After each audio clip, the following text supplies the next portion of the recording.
I'm Dr. Kathy Witzeman. I'm one of the gynecologists here at Grand River Health, and I've been here just over a year now.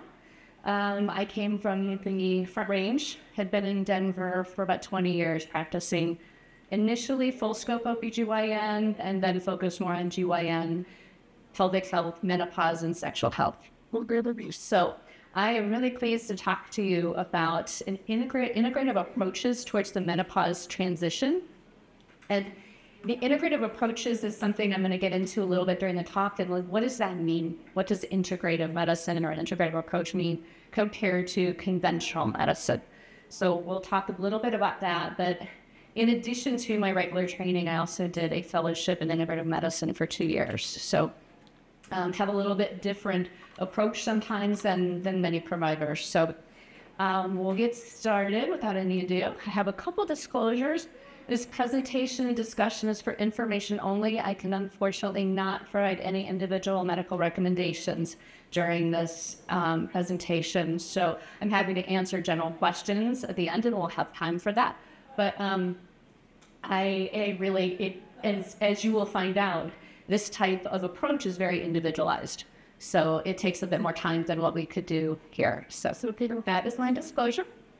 So let's get right into it. I'd like to talk a little bit about the state of women's health and reproductive education. How many of you, when you were in school, had a health class that talked anything about reproductive health? Maybe the menstrual cycle, maybe contraception, maybe abstinence. Depends completely on what the politics and the local schools, wherever you were at, decided was important at the time. And most people got very limited information about all of these things, and just many times focused on sexually transmitted infections and menstrual cycles. So school, it was not the best, especially, and pretty much no one got anything on perimenopause or menopause because you were so far away from it at that point, right? And then friends, right? So a lot of times we get information from friends. We talk to our friends and our relatives about what we might be going through and maybe get support, and that's great, but maybe not the best source of evidence-based information. Don't know. Depends who your friends are, I guess. And then, of course, our media journals. Women's Health, Cosmopolitan, all kinds of magazines that will have health-related information in it, usually written by a healthcare provider, but not always. And sometimes it's really good information in bite-sized pieces, and sometimes it's maybe a little bit out there. So there isn't a lot of control over how good the information is and whether you get it or not, for that matter. So that's where we're getting a lot of our information now. And then there's, TV and movies. Sex and the City is one of my favorites. These ladies tried to broach all kinds of topics through their many years of Sex and the City. And then they went off the air for a while, and then they tried to say, hey, all of a sudden, and then there's a new series of Sex and the City that came out after they were all hitting menopause. And it was called And Just Like That. All of a sudden, right? That's the name of it. And Just Like That. So, and that's because, you go through life, you get busy, you're raising your families, you're having jobs, and everything's going along, and kind of just, you're in a pattern. And then all of a sudden, just like that, you hit this time frame in your life, and everything changes. And it can be really disconcerting, and it can really impact your quality of life quite a bit. So then, of course, there's the age of the internet. So when I was training and when I was young, there was no internet. And now, though, would you ever go to a doctor before looking at your symptoms on the internet? Probably not, right? So most people do. And can you find good information on the internet? Absolutely, you can. Is it hard to sift through and know what's good and know what's not good? Yeah, it's really hard, especially without a medical education. And with a medical education, sometimes you struggle with what's good and what's not good. So, and then of course, when you have a symptom, you're going to ask Dr. Google, and you're going to get scared because there's going to be a whole list of stuff that comes up that you're like, maybe that could kill me. And then the anxiety starts to come in. Maybe I'm going crazy. Maybe I'm getting dementia. Maybe all these kinds of things.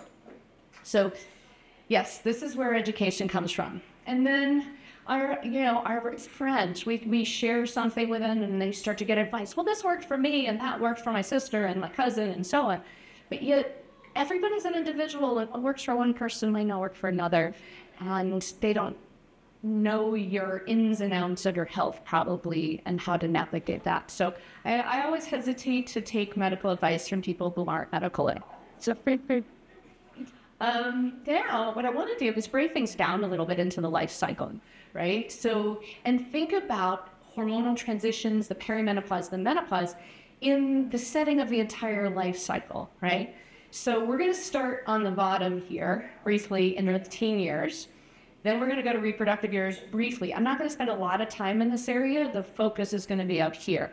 But I want to just sort of set the stage for hormonal transitions occur throughout our lives, right? So in the teenage years, and all of you, I'm looking in the room, all of you went through this, right? You all went through puberty. Everybody in the room at some point went through puberty. And many of you maybe have daughters that are going through puberty or went through puberty, and you remember how tough that was, and that might be fresher in your mind as to how tough puberty can be, right?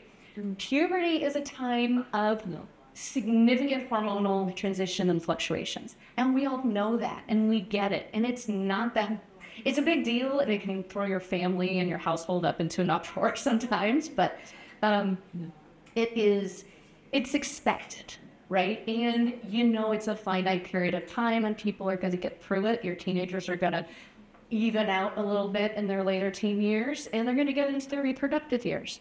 And then things settle out, and you're like, okay, periods, you get it, you know what to expect, even if you have PMS, that kind of thing. And then you start to decide, okay, I want to have a family. So you get pregnant. And if you choose to have a family, not everybody does. But if you do choose to get pregnant, or people that have been pregnant, that that's another time of significant hormone fluctuations. Your hormones go way up.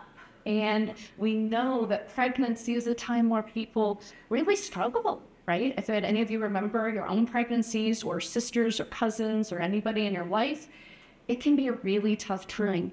But what's different about that hormonal transition? One, you get a baby out of it, and maybe hopefully you're wanting the baby, and it's a positive thing, right? So it's a positive, even though you're going through a tough time, you've had a positive endpoint. Second, everybody knows you're pregnant. For the most part, they can tell. They're just looking at you once you get so a certain far. And you get a lot of support. You get a lot of people that say, hey, I know it's really rough right now, but you're going to get through this, and we're here to support you. And this is a really special time of life when you're pregnant and having children, right? So that's great. And then postpartum can be a little hard, but that's going to end. That's going to get through that too.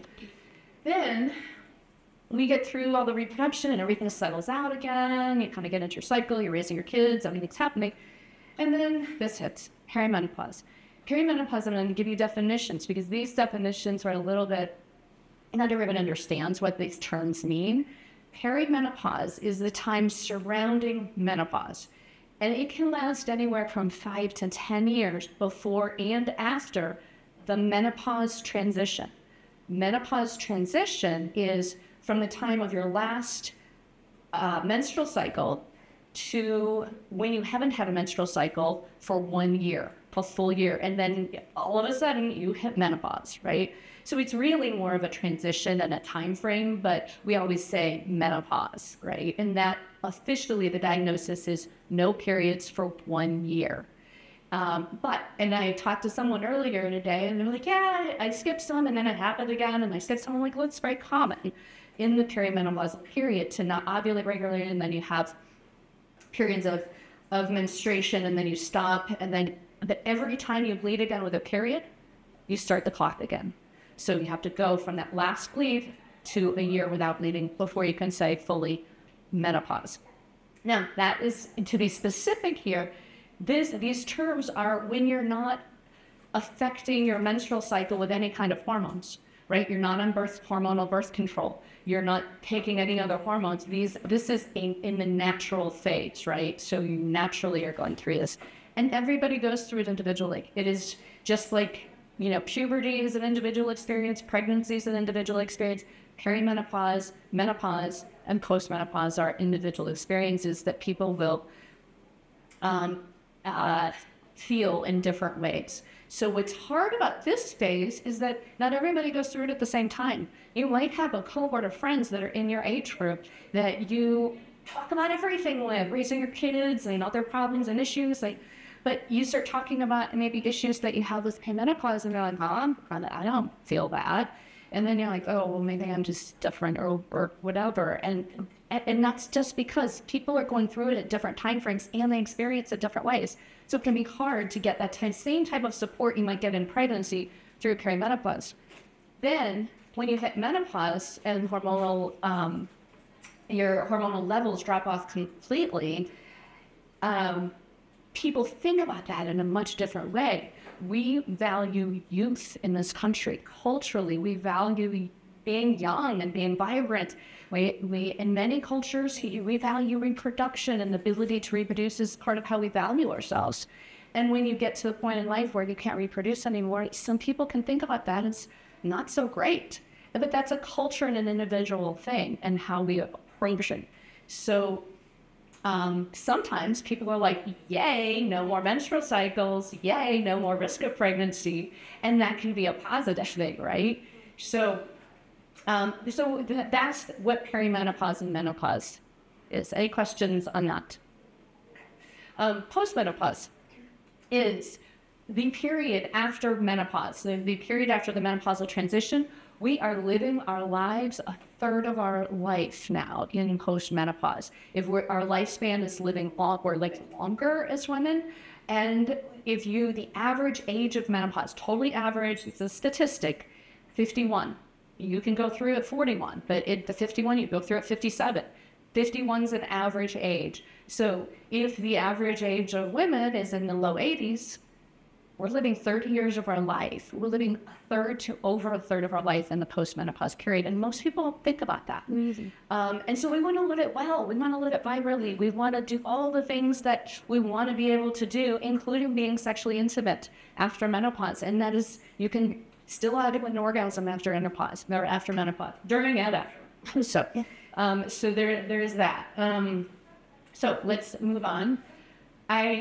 We'll talk about these symptoms. These are the sort of common symptoms that people have associated with perimenopause and menopause.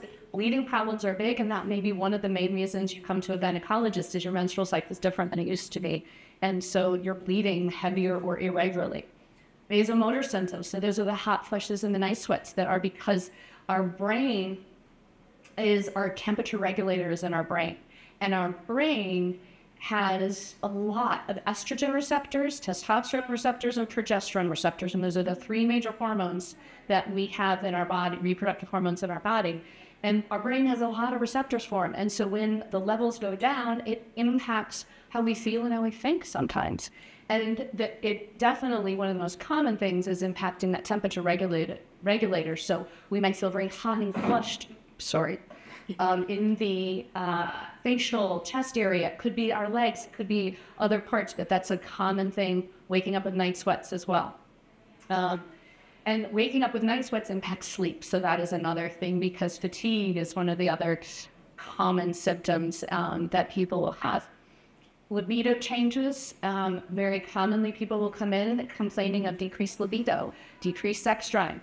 That can be for so many different reasons. Can it be hormonal? Yes. Can it be for 10 other reasons? Yes. And so it's very complex.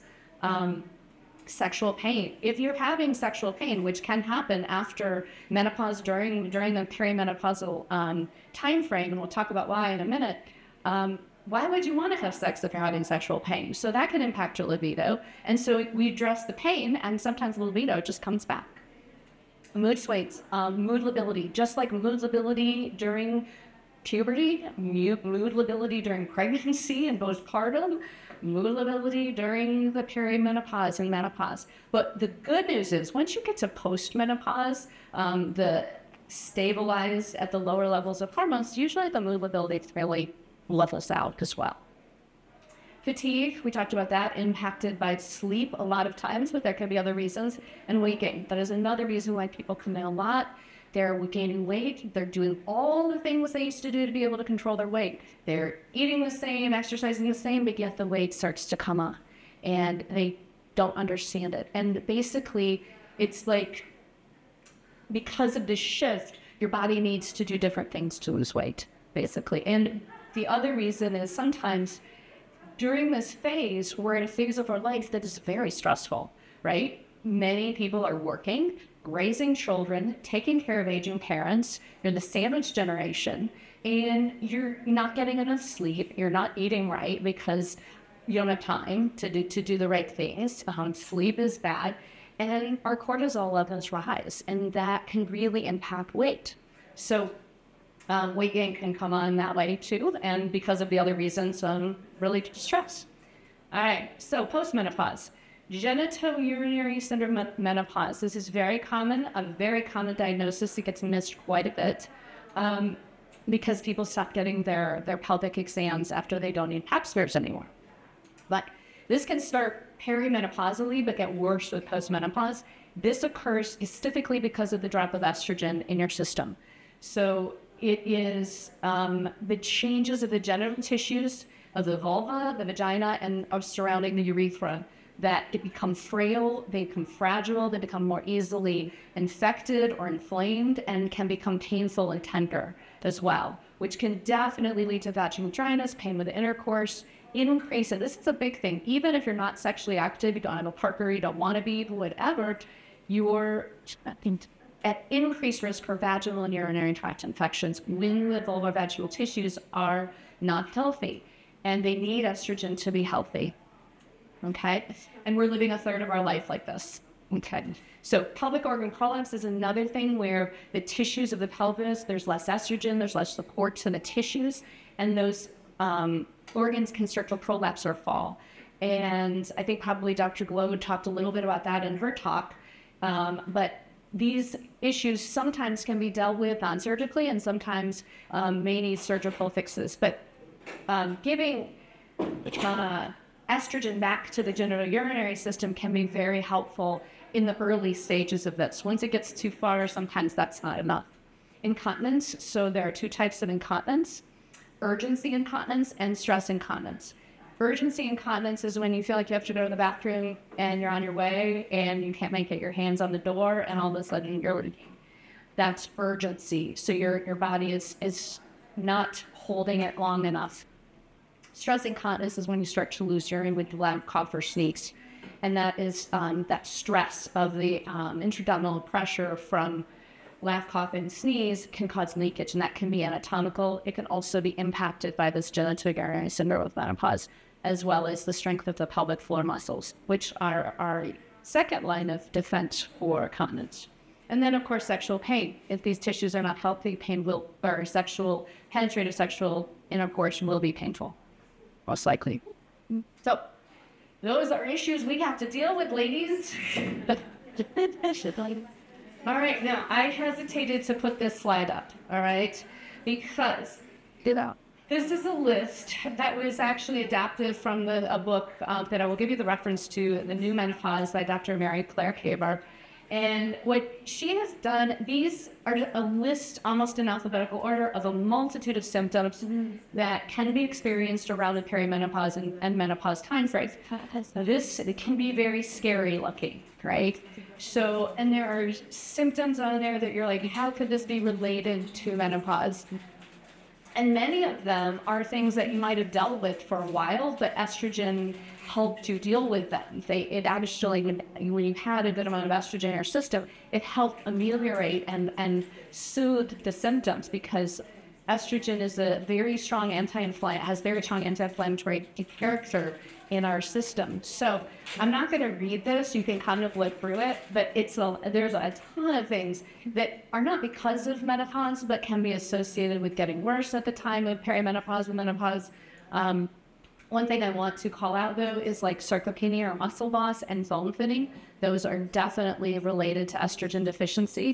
People become more atrophic in all of their muscles as well as their bones, and that is a huge health risk long term. So we have to really to keep our muscle mass up and keep strong and keep our bone strong as well as we go through that postmenopausal phase. So that being said, what is our American culture just in general to the approach of health issues? What do we want? We want the easy pill, the surgery. Do it, give it to me, fix me, do it the fastest way you possibly can. All right? And how many of us really want to do the lifestyle changes? I will tell you, and that's what the rest of this talk is about, the lifestyle changes are one of the biggest ways we can help ourselves in this perimenopause, menopause phase, because perimenopause and menopause is not a disease. It is something that every person who has ovaries will go through if they live long enough, hopefully live long enough, right? We will all go through this, but it can truly impact your quality of life, can change and feel completely different. It can impact how you function. It can make you feel just like a different person. And so it is important, and I'm not decreasing the importance of it, but it's not a disease. It's kind of like pregnancy. Pregnancy is not a disease, but it can really impact your health, right? Okay, so on to the integrative approach. Integrative approaches, I want to explain what I mean by an integrative approach, because it's a little bit different than sort of the traditional Western conventional medicine style. It's a healing-oriented medicine that takes into account the whole person, body, mind, and spirit, including all aspects of lifestyle. One, emphasize this, and this is very important, the therapeutic relationship between the person and their healthcare provider, because it's so important to meet people where they're at, what are their desires, what is their current individual situation, and how best to approach those individual issues for that person. So how does this menopause condition express itself so individually? Why is it different between us? And some of it's genetics, some of it, you can talk to your mom or your grandmother and kind of see what was theirs like, but that doesn't mean yours is going to be the same. Lifestyle factors have a big deal to impact genetics. So lifestyle can impact how our genetics express themselves, how our genes express themselves. And that's a whole field of medicine called epigenetics. And that is a burgeoning field to see how what we do, our environment, and what we do for ourselves impacts how our genes are turned on and off. I'm not going to get into that anymore, but that to say, lifestyle makes a big difference. Your diet, your exercise, whether you smoke or not, your reproductive history, all of it can make a difference. Your weight or BMI, body mass index, and is it appropriate for your height and your phase of life? Can make a big difference. The climate you're in, if you're in a very hot climate versus a cold climate, it actually can make a difference. Socioeconomic status, that can go with education, that can go with your approach, that can go with your ability to afford various different therapies and modalities. Cultural beliefs and attitudes about menopause. This is huge. We don't really think about that, but as I said before, your attitude towards going through menopause, if it's a positive attitude of like, yay, no more pregnancy risk, yay, no more periods, and I'm getting into this powerful time in my life, that can be much more positive than I'm not going to be a woman anymore because I'm not having my menstrual cycle. And culturally, a lot of people feel that way and feel that they lose their femininity when the menstrual cycle is gone. And that is something to just think about in the attitudes that we have. So the integrative approach, I'm just going to go through this quickly because I'm running a little long and I want to have time for questions. We have to be partners. The person and their healthcare provider should be partners in the healing process. Okay, this is part of that integrative approach. So all factors influence health, wellness, and disease are taken into consideration. So that includes the mind, how you're doing, from a mind, a spirit, and community. People, when they feel isolated, many health problems can become much worse when people feel isolated, as well as the body itself and what's going on in the physiology. Appropriate use of both conventional and what people will term either alternative or integrative or complementary methods that facilitate the body's innate healing response. And this is perfect for perimenopause and menopause because remember, it's not a disease. It is impacting quality of life, and we can do things in a way that use the most effective interventions that are natural, less invasive whenever possible, and then move on to more stronger, per se, therapies that will give the greatest potential with the least risk for harm.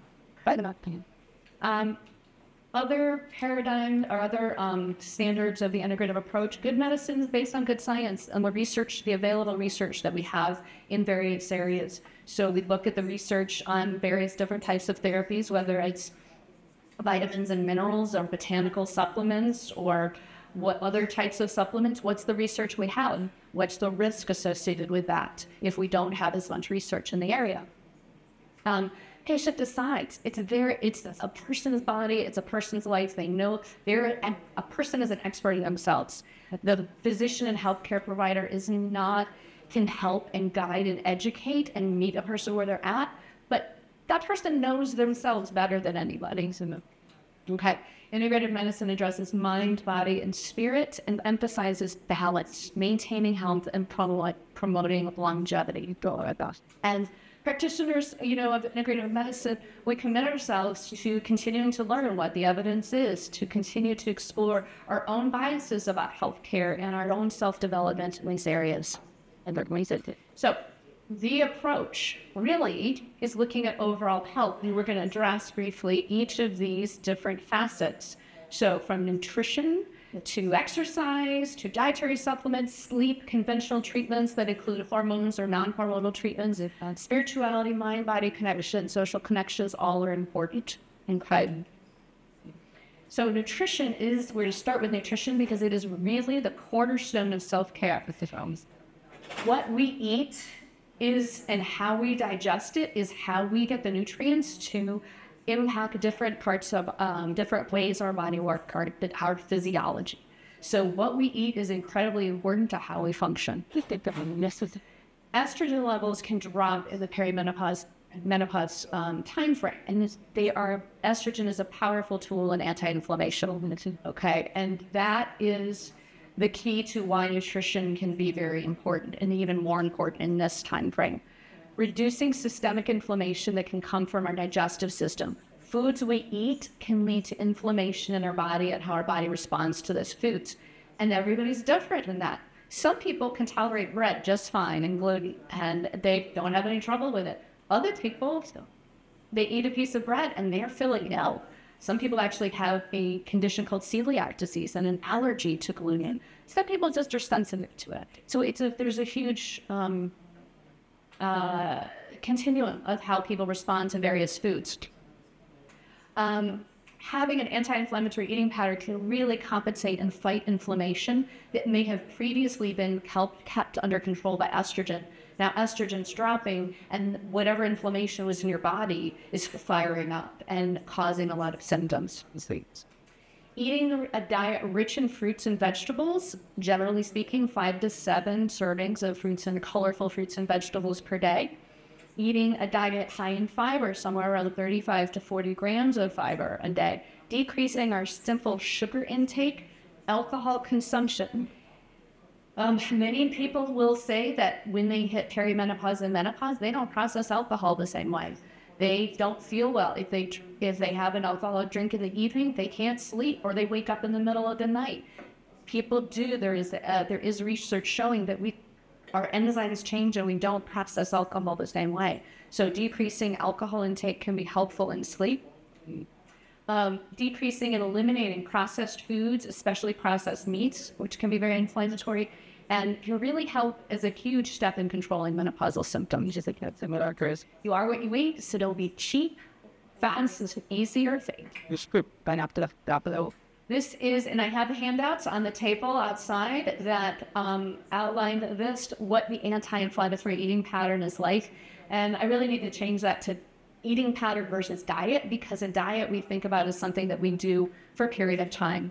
An eating pattern is how we change over these long period, and we continue that eating pattern. And that's what's important about this. There are a lot of foods that may be in our diet that cause inflammation. Could be wheat, could be casein or dairy, lactose, different types of vegetable oils we might cook with, processed meats, fried foods, especially with trans fats, meat and dairy of various kinds. Sodas are a notorious contributor, and fast foods. Okay? Foods that can be very helpful: nuts, avocados, fresh greens, tart cherries, olive oil, bright and colorful fruits and vegetables, pineapple, and spices. Lots of different healthy spices like turmeric and ginger, onions and garlic can be very helpful and healthful in the diet. Okay. This is outside. I have handouts on this outside, as well as a handout on explaining more about the anti-inflammatory eating pattern. So because we are what we eat, we can literally transform our bodies and minds with an inspiring diet. Exercise. That's the next piece of the pie. Exercise is important no matter what phase of life you're in for self-care. All right? However, in the menopause transition, because we lose estrogen, and that leads to a loss of muscle and bone, as I said before, it is so extra important that we start to focus on good exercise that not only has cardio, but builds muscle and bone strength. So that means resistance exercises. And I'm not going to tell you what type of exercise to do. The best type of exercise is the type that you will do, and that you do on a regular basis, getting at least 30 minutes of cardio 5 times a week, and resistance training 2 to 3 times per week of some type. It doesn't mean you have to go to the gym and lift weights. You could do a form of yoga or Pilates. That's helpful, or use bands, exercise bands. They can be helpful. Flexibility training is also helpful to help us be able to do the cardio and resistance longer. Sleep.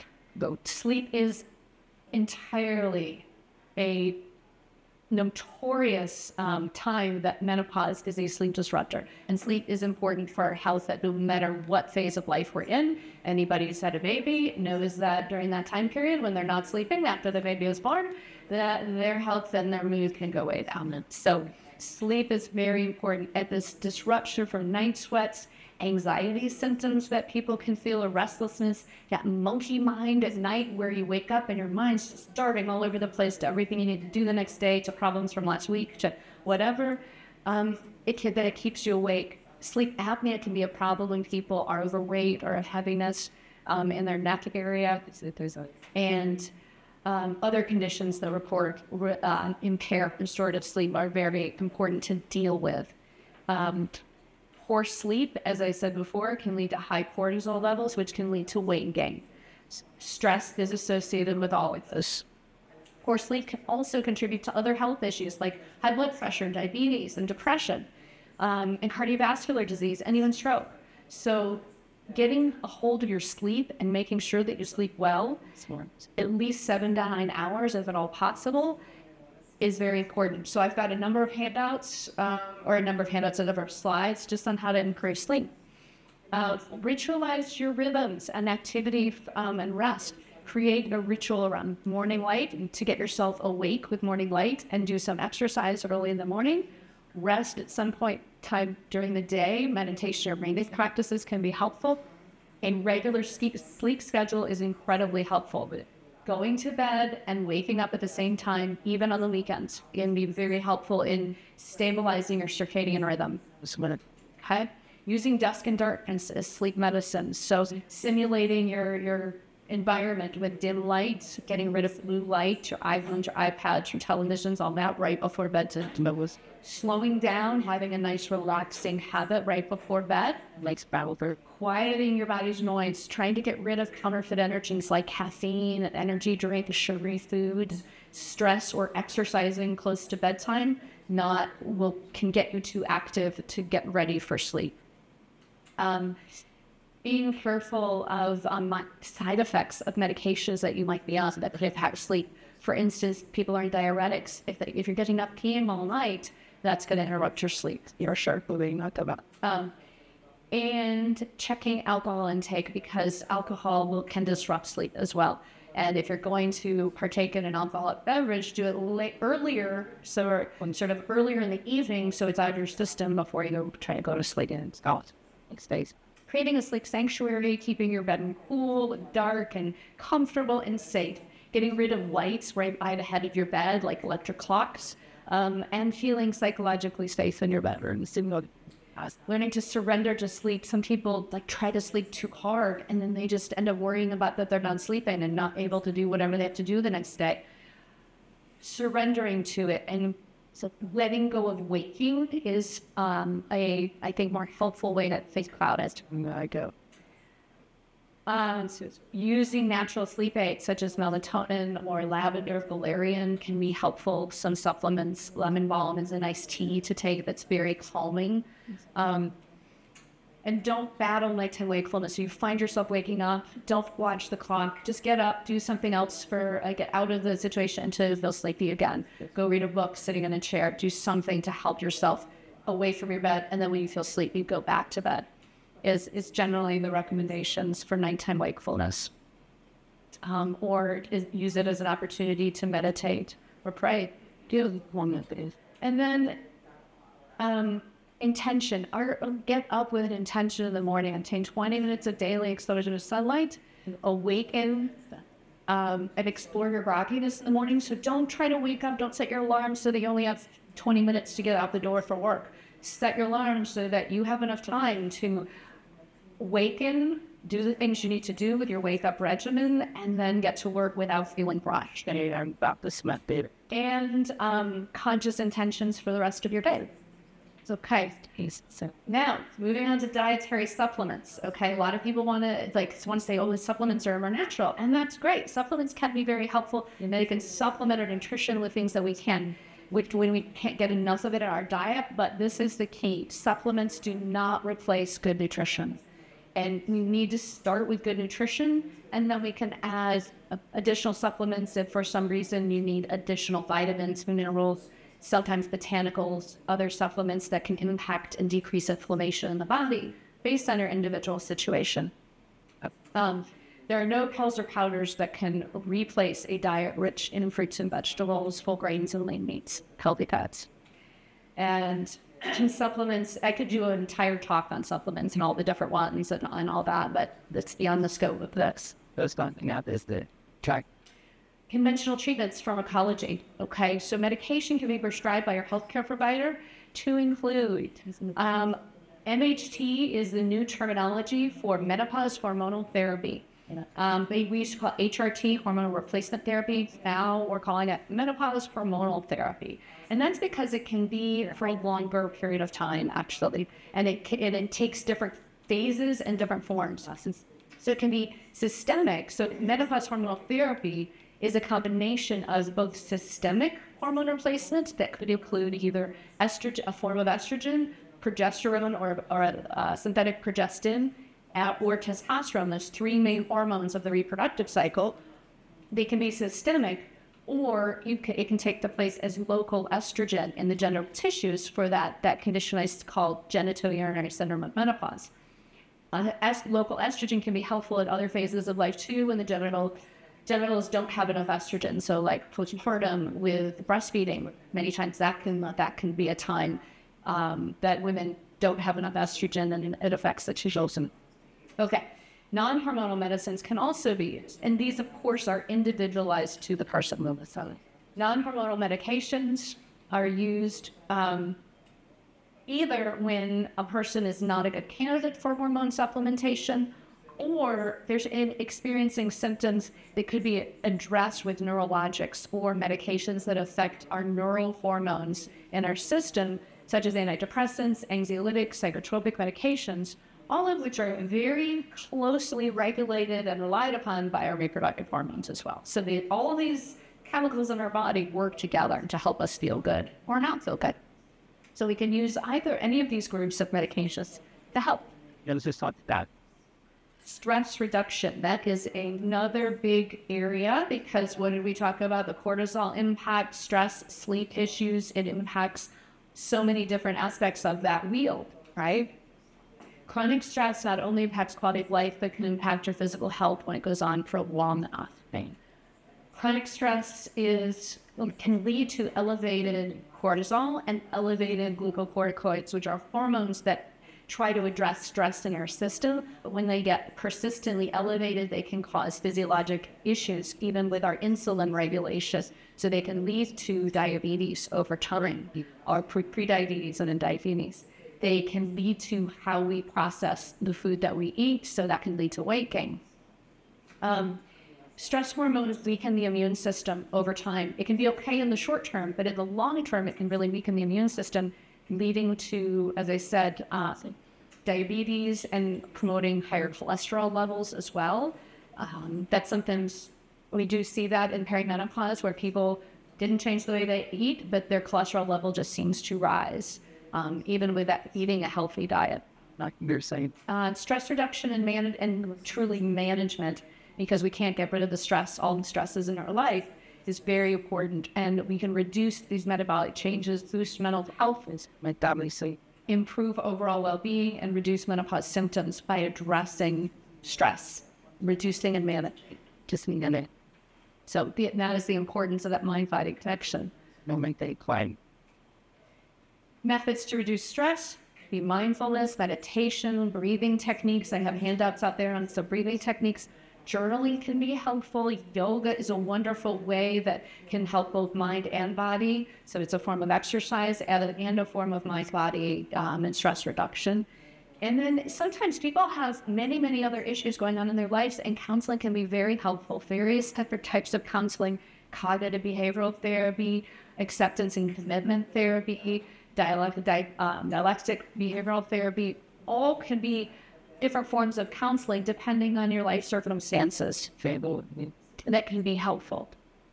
Social connections, that's another piece of the pie that we briefly talked about earlier. The menopause transition can be really lonely, especially if you don't have other friends going through it, similar symptoms at the time. You can feel shame about it. In fact, some people do.